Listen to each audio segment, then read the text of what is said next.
Salut les amis, en route pour la Diag, épisode 3. On va commencer à parler un petit peu des courses de cet été. On va commencer par le Puy-en-Velay. Vraiment jolie course qui a une quinzaine d'années, qui a été repris par l'UTMB. Alors effectivement ça a amené beaucoup de monde, mais le parcours reste assez sympathique et varié.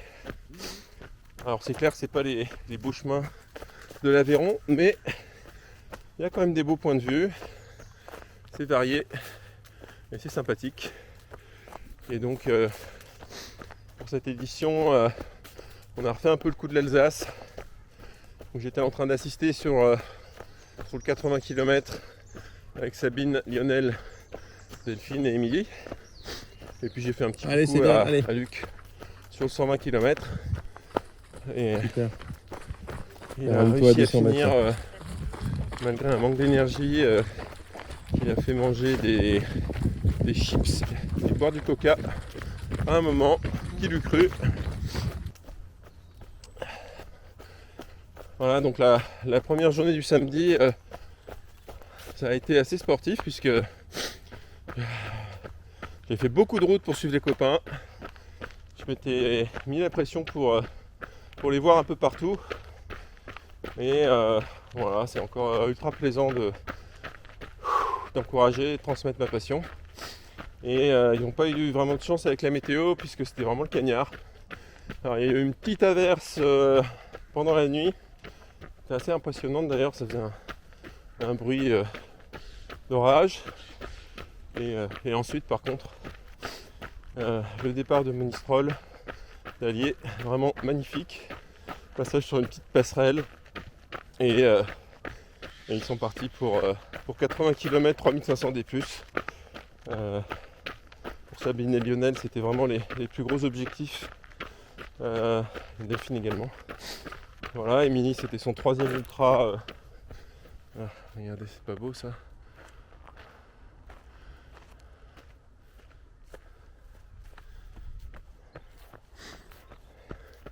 Voilà, et donc bah écoute, c'était un peu de déception. Parce que Lionel a eu du mal avec les chaleurs. Peut-être un départ rapide, mais surtout c'est hyper dur de continuer à faire fonctionner la machine, notamment le cerveau quand il y a beaucoup de chaleur. Voilà, donc Lionel a préféré par sécurité arrêter. J'ai croisé Lionel de loin, je sais pas possible. Delphine a été un petit peu gênée également, mais je crois que c'était plutôt au niveau du genou. C'est vrai qu'au bout de 50-60 km, ça commence à tirer chez elle. Donc le profil n'était pas évident avec beaucoup de côtes très très raides et des parties qui courent quand même. Donc j'ai été surpris, mais je l'ai revu au lac du Bouchet, qui était vraiment le ravito crucial, à peu près à mi-course, 43 km, il était 17h. Et elle est venue puis Émilie. Et donc Sabine dans un très bon jour, très régulière. C'était assez impressionnant vu le manque de repères qu'elle avait sur un 100 km. Et on a dû quand même la mettre dehors du ravito puisque quand elle est arrivée, il y avait Émilie qui arrivait forcément un petit peu fatiguée, un petit peu émotive, comme d'hab. Et donc on a un peu botté les fesses de Sabine pour pas qu'elle se mette à pleurer également. Sabine, il reste 15. Voilà, et en fait bon, on a fait un petit scan d'Émilie. Allez, à toutes. Massage de cervicale. Elle s'est massée et fessiers. On a fait les changements de chaussettes, le massage de pieds. Voilà, toutes les petites recettes qui marchent bien, qu'on avait testé avec Jeanne sur l'Alsace. Et c'est reparti. Voilà, en lui disant ce qui compte c'est que tu avances. Allez, c'est top là. Et elle a avancé jusqu'à l'arrivée. Allez. Puisqu'elle est arrivée juste après Sabine autour des minuit. Sur cette superbe arrivée du Puy-en-Velay où on monte un escalier, des marches en pavé jusqu'à la cathédrale. C'est dommage, j'étais pas là. Cette année j'ai été raisonnable. je suis allé me coucher. Puisqu'avec Arnaud, on avait le 50 km le dimanche matin avec un lever à 5h. Donc j'ai fait une vraie nuit cette fois-ci. Et on regardait un peu la météo. Finalement ils annonçaient pas mal d'averses. Et finalement c'était une grosse averse vers 11h. Ça a duré un quart d'heure, mais Ils nous ont mis la musique des Templiers là. pour moi 20 degrés, donc vraiment pas de soucis, pas besoin de mettre la cortex. Donc, j'ai juste rafraîchi, c'était idéal. Et bon, c'est assez marrant, on s'est un peu perdu de vue avec Arnaud, parce qu'on a un niveau quand même très proche. Et en fait, il y a un moment où je m'arrête enlever des cailloux de ma chaussure. Là, il me rattrape. Je le rattrape, on papote un peu. Et puis c'était la mi-course, et là en montée j'ai pas mal envoyé jusqu'au sommet du parcours. Et on s'est revu à la fin. Voilà, il y avait sa famille qui était là également pour une petite visite. Parce qu'ils ont des attaches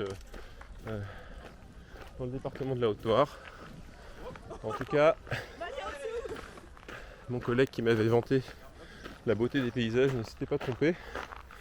Moi ça devait faire 30 ans que j'avais pas visité le coin et ça reste vraiment un beau souvenir. Et sur la fin de parcours, il commençait vraiment à faire chaud. Et il y a Marie Gongalves, donc une championne française qui a gagné la Saint-Élion l'an dernier, qui était là pour encourager un ami. Et c'était assez marrant. Dans le dernier kilomètre, ça m'a boosté. Allez. Et j'ai vu tout le dernier kilomètre, alors qu'il y a une montée vraiment extrêmement raide. Lumière d'automne, vraiment sympa. Allez, un petit saut quand même. Voilà, encore un super week-end entre copains. On va parler du gros morceau de l'été, le trail de Verbier, qu'on appelle X-Alpine, qui a grossi comme des muscles d'haltérophile au fur et à mesure des années pour atteindre 140 km et 9300 de dénivelé, avec un parcours un petit peu plus logique où on plonge pas complètement dans la vallée depuis Verbier. Et donc vraiment une très belle expérience. Alors après mon abandon de 2018 où j'avais eu des ampoules sous 2 orteils que les infirmières n'avaient pas pu soigner, et bien cette fois-ci ça s'était bien passé. Alors on se dirige doucement vers la ligne de départ. Voilà, petit coucher de soleil, sympatoche. Il fait pas encore trop froid, ça va.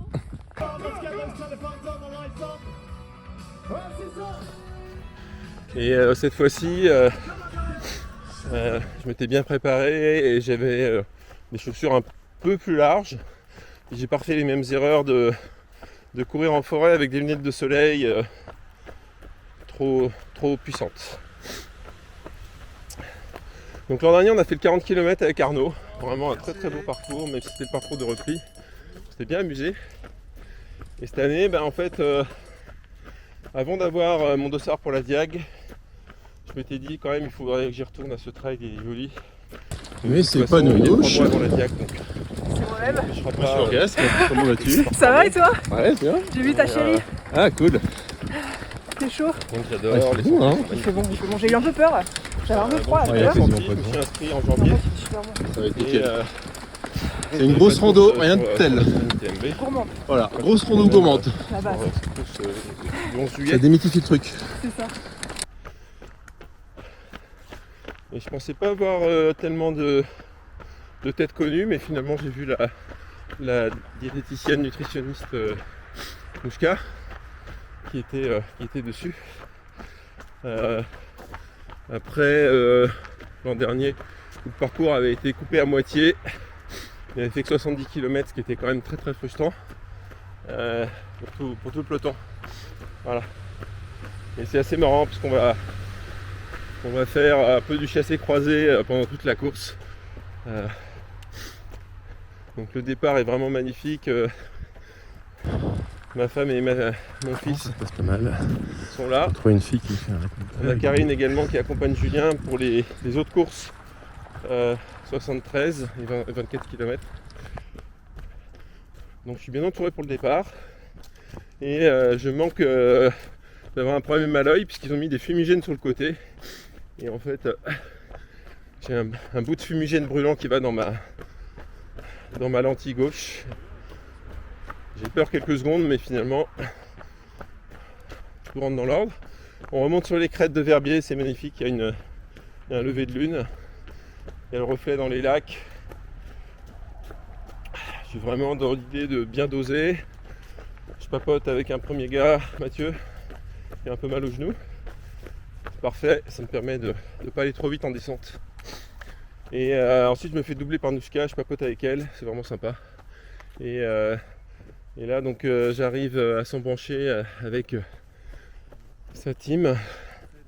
C'est vraiment sympa, on a déjà un peu papoté avec Mathieu, notamment à Annecy.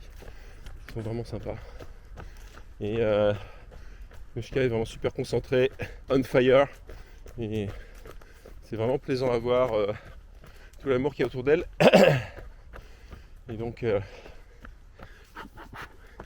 elle repart un peu après moi, puisque forcément quand on a une équipe, on a envie de parler un peu avec eux, de passer un peu de temps. Et par contre elle me double à une vitesse incroyable sur la montée à Champélac. Je sais pas ce qu'elle a mangé, mais moi je suis Arrivé au ravito de Champélac. une montée qui paye pas de 4 mine heures sur du le mat. parcours, mais qui est bien raidasse. Ça picote. Et là c'est magnifique, on a le reflet de la lune dans le lac de Champais. Et je sais que là il y a une partie vraiment dure qui arrive. La montée au col de Breya puis au refuge d'Orny à 2800 mètres. On a 1400 mètres de dénivelé, beaucoup de racines, forêt un peu glauque. Alors, il est 5h25. Soleil en haut. On a enlevé la frontale. Donc Ça, il va on se fait lever quelques bientôt. petites pauses Côté pour est. prendre un peu de souffle. Et là, on arrive dans les Et, boulis du col de Parce Breya. qu'on ouvre une pression. On voit les lampes qui montent là-haut. Là c'est Voilà. magique, on a le Grand Combat, on a l'Oberland. Voilà, on est vraiment au meilleur endroit pour lever de soleil. Et arrivé au refuge d'Orny, je croise Nouchka qui m'a déjà pris au moins un quart d'heure. Je fais un petit coucou et je me mets à descendre. C'est vraiment cool. Je me fais un pote. Donc ça c'est vraiment un truc important sur Ultra, c'est d'arriver à trouver des copains ou des copines qui ont à peu près le même rythme. Et on passe toute la descente, puis le faux plat vers la Fouilly ensemble. Et moi ça m'aide quand même pas mal parce que psychologiquement c'est un peu dur, c'est le passage où je me suis cassé les deux ongles là, avec Petite, les ampoules. vidéo de Donc, Léo je qui fais vraiment longe cette descente sur des œufs, la rivière. ça se passe très bien. C'est sentier un peu sauvage. Et donc, Voilà, on arrive à Pratfort, ma femme, après. arrive à la Fouilly On pour va monter la folie. le premier ravito. Et on papote pas mal avec assisté, les autres pour concurrents, moi. c'est cool. J'aurais dit que ça servait à rien de venir la nuit. Et je profite vraiment, il y a déjà des gens qui sont vraiment dans le mal. Il est 9h45, la chaleur est relativement raisonnable quand même. Et j'arrive à bien manger un petit gâteau de riz et à repartir. Et là c'est dur un peu de doser entre courir dans les faux plats et marcher. Ça c'est souvent un dilemme en ultra, c'est que la course à pied est plus économe, mais musculairement elle fait très mal. Donc j'essaie un petit peu d'alterner. On est vraiment sur une pente un peu bâtarde et entre 5 et 15%. Et j'arrive tant bien que mal au col de la Fenêtre où j'ai l'impression d'avoir ma première hallucination. C'est un petit peu bizarre. Je vois une sorte de tente et bon, ça va durer 2 minutes, mais c'est un peu bizarre comme sensation. J'ai rarement ça après la première nuit blanche. Donc là, ce que j'ai fait pour gérer les nuits, j'ai fait un petit protocole caféine avec 340 mg avant le début de la course, 1 heure, et 170 mg à peu près toutes les 6-8 heures. Bon là vient un petit cachet. Et en dehors de ça, je prends pas de caféine, pas de coca, rien du tout, pas de gel caféiné. Et ça a plutôt bien marché pour avoir une attention un peu constante et pas avoir de gros pics d'énergie ou de gros creux d'énergie. Col de la Fenêtre, c'est magnifique. On a 10 mètres de névé. On a vraiment beaucoup de chance cette année. Très peu de neige sur le parcours. Parce que le mois de juin a été extrêmement chaud dans les Alpes. Donc ça, c'est vraiment bien pour ne pas avoir les pieds mouillés pour la suite. Et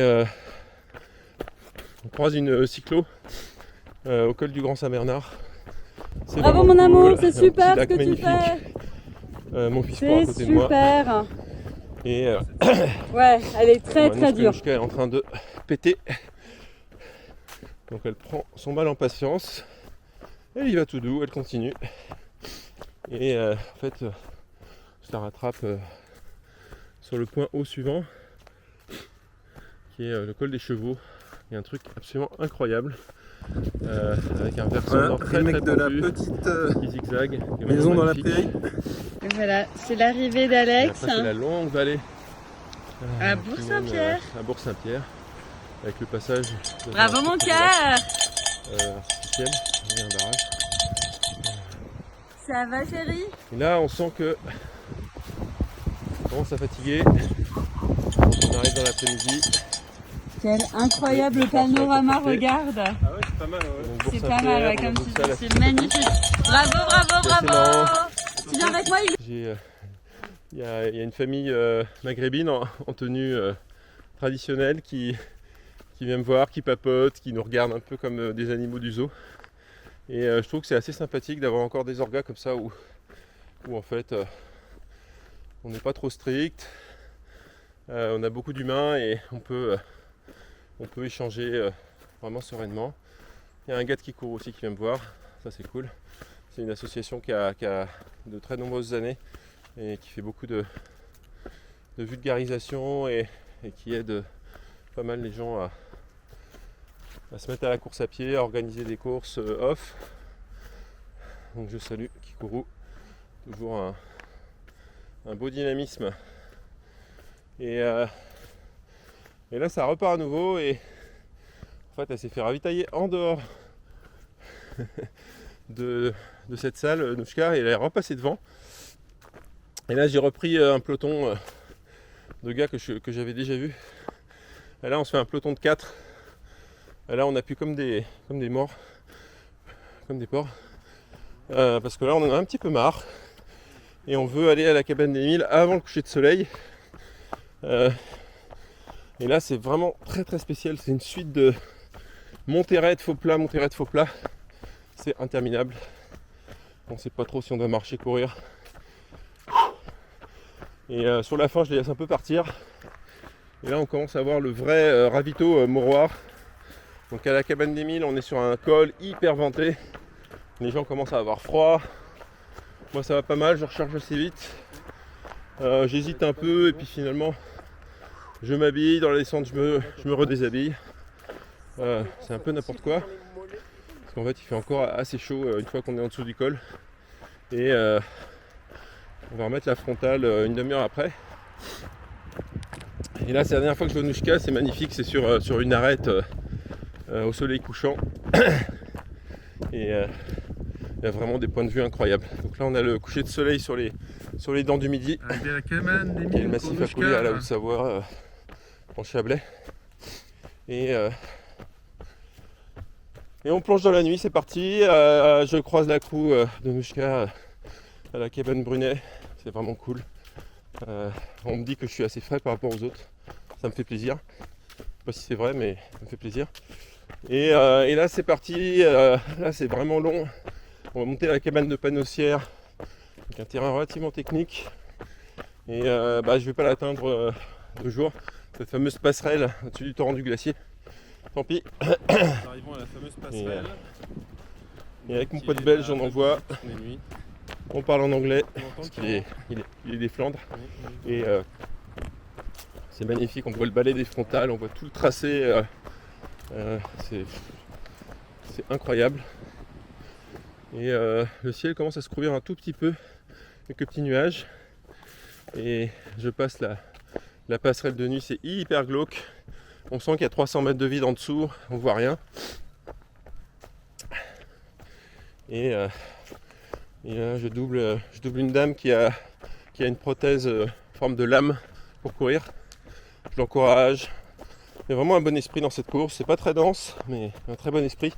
Et on commence à rattraper les coureurs et coureuses du 73 km depuis le début de nuit. Avec toujours un petit mot sympa. Et c'est vrai que les courses avec 500 partants comme ça, comme on a eu, eh bien ça donne envie d'y retourner. Voilà, ça fait penser un peu à l'échappée belle aussi en termes de nombre de participants. Cabane de Panossière, faut pas s'arrêter longtemps, je prends un petit sirop, quelques fruits secs. Là c'est la méga longue descente et je la connais bien, je l'ai faite en ski de rando, puis avec les skis sur le dos et la tente avec Luc et Hector. Donc c'est ce que je dis à une anglaise que je double. Je lui dis la dernière fois je l'ai fait avec un sac de 15 kg. Donc là ça va me paraître facile. Donc c'est magnifique, on longe un bis, un petit torrent canalisé. Mais à gauche il y a du vide, c'est assez impressionnant. Donc faut doser un peu l'effort. Et arrivé dans la vallée à Lourtier, je commence à avoir mes premières petites hallucinations. Je vois des têtes de gargouilles sur le côté de la route, et des sortes de pavés. Et vraiment des trucs incroyables. Je vois des pylônes de zone industrielle, parce qu'il y a le lever de lune sur les montagnes. Et puis des énormes sculptures, alors que ce sont des éboulis tout près. Et là, Lourtier, c'est vraiment le mouroir. Il y a beaucoup de gens qui sont vraiment cassés, surtout au niveau sommeil, au niveau énergétique.